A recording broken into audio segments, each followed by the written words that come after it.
mo sọ gẹ́gẹ́ bí wòlíì, mo sọ gẹ́gẹ́ bí ẹni ìpè lórúkọ Olúwa ò ní fi kú ṣàgbà fáwọn tó jù ẹ lọ. Àmín.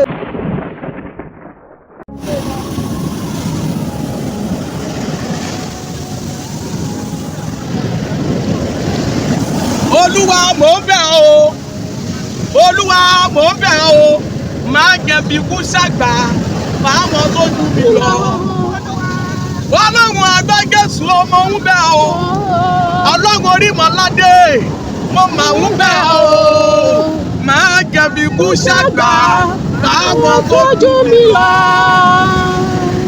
Ẹ̀yin kan máa rí àmì yìí ṣe, mo sọ gẹ́gẹ́ bí wòlíì, mo sọ gẹ́gẹ́ bí ẹni ìpè lórúkọ Olúwa ò ní fi kú ṣàgbà fáwọn tó jù ẹ lọ. Àmín.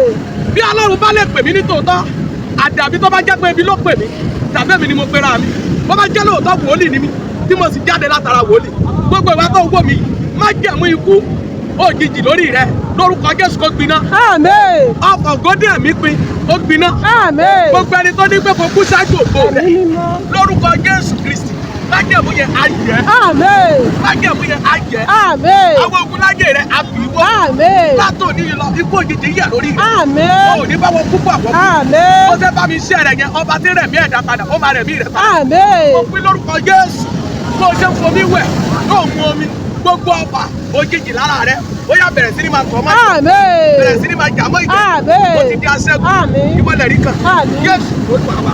Àmín. Àmín. Àmín lórúkọ Jésù. Ko ebani sodari awoni nai.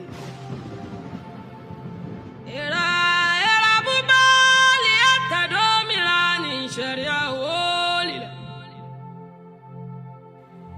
Rabma ako eka tuwa rodan nangaye eribati banongo sobe arola.